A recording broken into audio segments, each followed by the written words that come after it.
We're back, and we're here with our guest, David J. Williams, whose first novel, Mirrored Heavens from Bantam Spectra, has been re-released in paperback and is in bookstores now. Welcome to Fast Forward, David. Thanks, Tom. You know, it's interesting. It's always a treat to talk to an author who has just completed and had released his first novel, because, you know, you haven't become the jaded professional that we're so used to seeing. This is, if I had to describe it, I describe it as a roller coaster, but without the long climb to the top before the ride starts, because you come out of the gate on rockets with guns blazing. It's just an amazing ride through this story of this first novel. How did you come up with such an incredibly kinetic, and we'll talk about this later, convoluted storyline right out of the box? Well, I suppose like anything that appears overnight, you know, it was years in the making, and so... You don't know how reassuring that is to all of us who say, he just did that? It was a lot of planning and a lot of, I mean, I grew up, frankly, on John le Carré as much on science fiction. I was always just so impressed by, you know, the Byzantine plots, the labyrinthine conspiracies, you know, the backstabbing, that sort of thing, and that was what I tried to put together. I wanted to try and put that world of espionage into the near future, into science fiction. Well, I think you succeeded. I don't think there was an unstabbed back amongst all the main characters by the time you were done. Now, this is set in a world about 100 years in our future. Yes, exactly. And would I be incorrect in describing it as somewhat dystopian?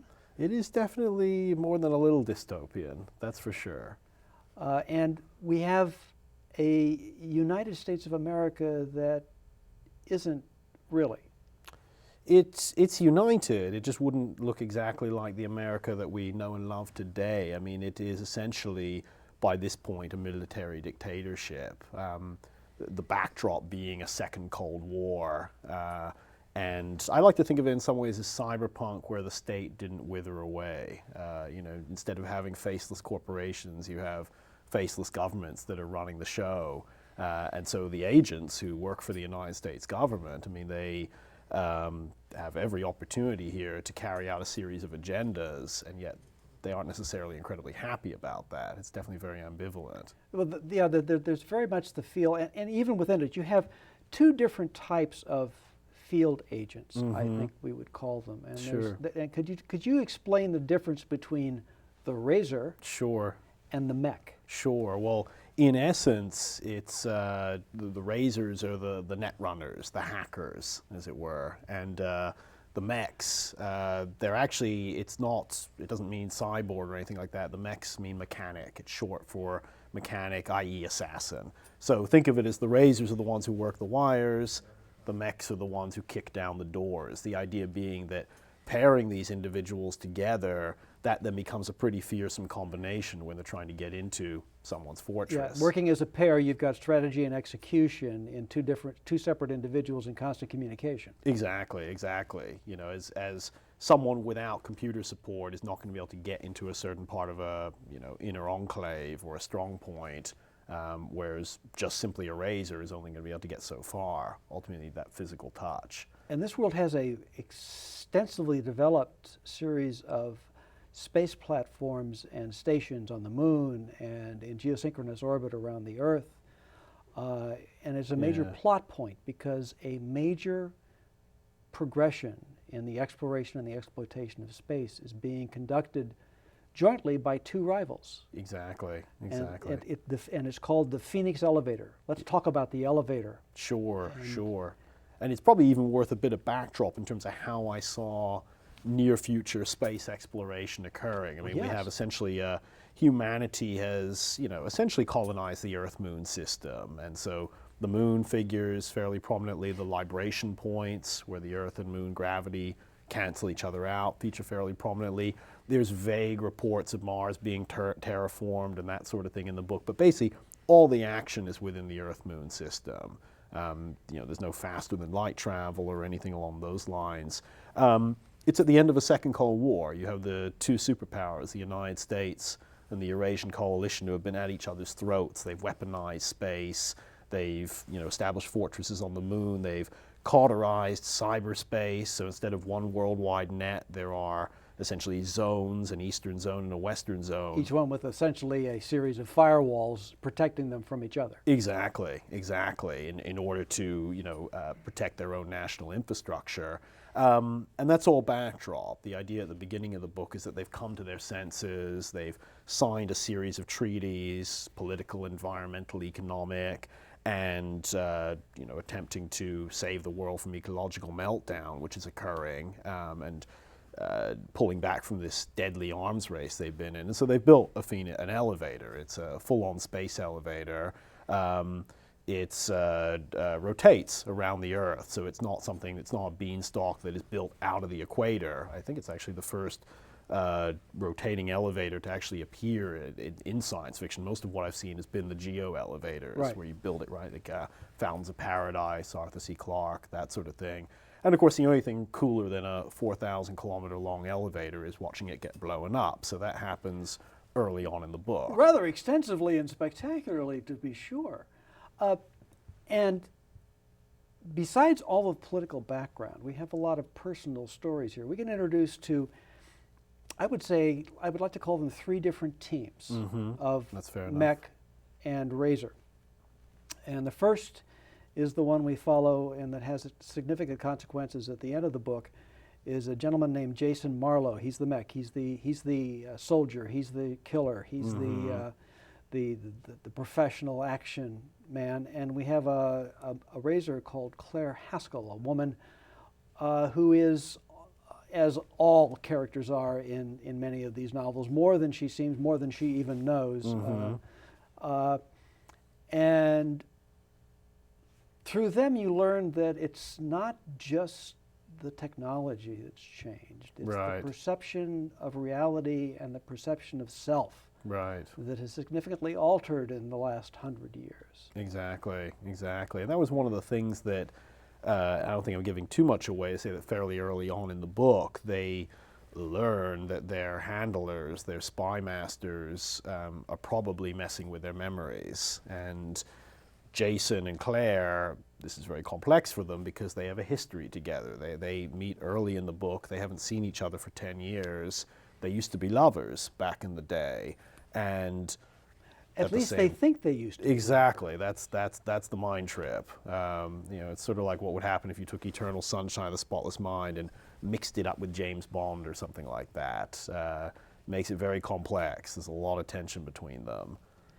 And their story takes place on the Earth, and then later for a short period of time in space.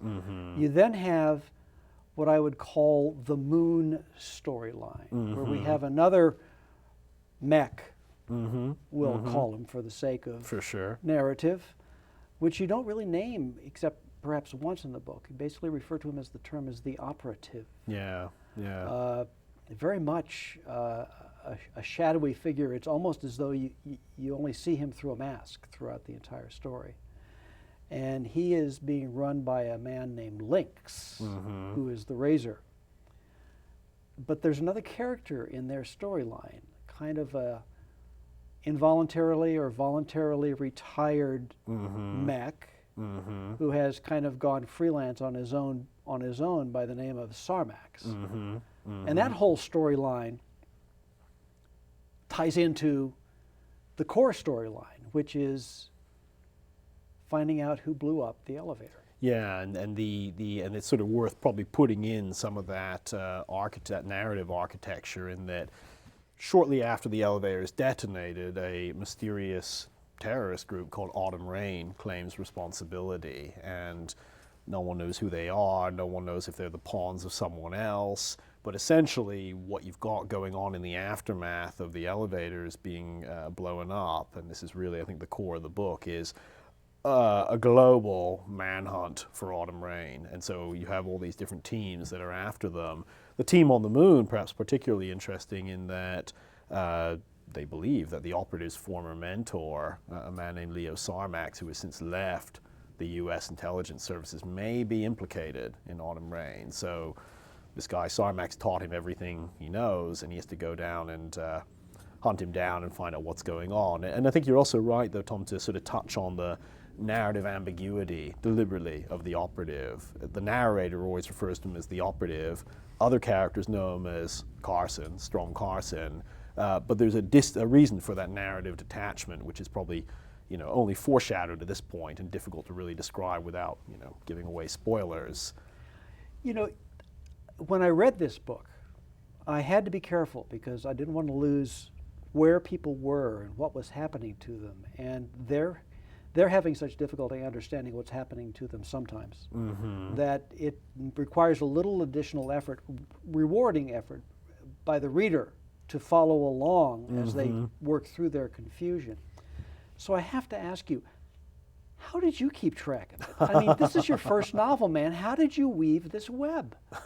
I would say for every one page in there's probably a few more pages of notes behind all that, and went through several iterations and trying to sort of build it up so that the different plot threads are linked together, and that there are these interlocking webs of conspiracy.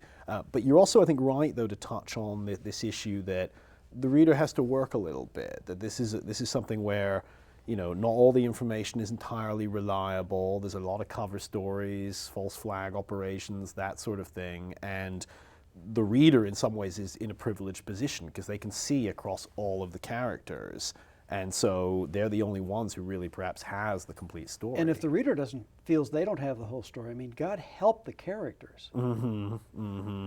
They are definitely in a whole mess of hot water throughout most of the book.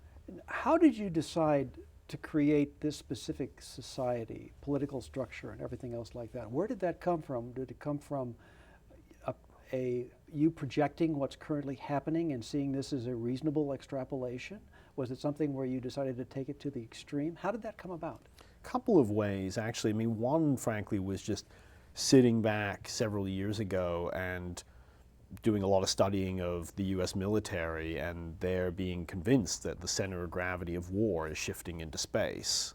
That right now, the United States has, right now, in the present day, has conventional supremacy. No conventional army can stand against us because we have the eyes in the sky. And nations like China and Russia have taken note of that, and they know that if they're ever going to challenge the U.S., they have to do so in space. You have to take out the U.S. satellites, extrapolate that by several decades to where that sort of thing is mature, and you have directed energy weaponry, speed of light weaponry that is mature. That then has a whole new set of political ramifications that go. So, in the Cold War, we had a few minutes before missiles would appear over the cities. In the event of Armageddon, a future war, it could just start immediately, and that will dictate, I think, a whole new set of society parameters whereby society is trying to respond to potential menace lurking at any moment. Now, this incredible high-speed rocket ride through a maze with occasional dead ends and surprises is the first in a trilogy. It's the first in the Autumn Rain trilogy. This is the first one. Are we slowing down or are we speeding up? Because book 2 is due out later this year. That'll be The Burning Skies. Exactly. So, we speeding up, we slowing down, we maintaining an even strain. How are we going?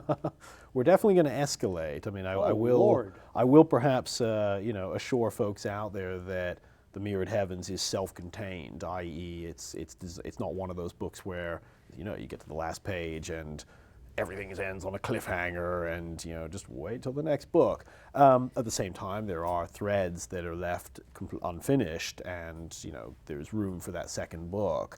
But that in some ways was one of the challenges, I think, of writing this, is how do you design a trilogy so that the second and third books don't let down, and yet they aren't just repeats of the first book. I mean, the escalation, I think, that occurs in book 2 in particular is not a matter of kinetic energy. It's a matter of narrative tension, and that was something I was really trying to build throughout.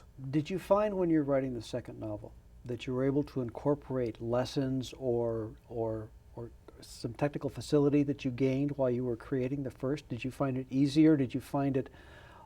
How was going into the second book compared to working on the first?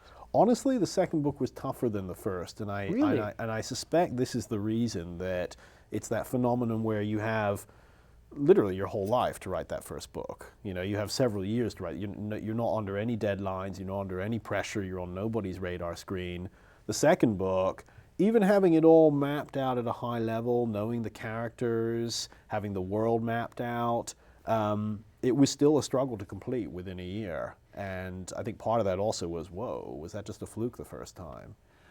So we have The Mirrored Heavens now. We have The Burning Skies coming out, I believe, in May. Is that correct? May of this year, that's correct. Right. That's correct. And then after that, you've got to do it again. Exactly. I am writing it right now, the third of the books. How are you finding the entire road, the traveling road, from the point of actually being selected to be published, to being published, the reaction to the first novel, the responsibility of following through on the second book, and now having to do the third book, that entire arc? What's the journey been like? It's been tremendously exciting, to be honest. I mean, in the sense that this is what I always worked towards. You know, I mean, if I could, you know, if the me from several years ago could look at me now and to see, actually, you know, it did end up happening, it did end up getting published, because that's obviously what makes the first novel so fascinating, is that you write it, but you are an amateur and you don't know whether you have any talent, and you have to admit the possibility for self-deception, that you think it's good, you think it's getting good, but it may not be. And so to have that, you know, anxiety, as it were, that narrative anxiety out of the way and be able to just simply focus on the craft is a real relief in some ways. Well, that's marvelous. Well, you know, I must say, it was a remarkable experience reading your first book. And I really do look forward to Burning Skies, as much because there are some things to be resolved that I damn well am going to find out, one way or another, if I have to hunt you down, I swear. I hope I can resolve them. Oh, good, good. Do a checklist after the show. That will basically solve both of our problems.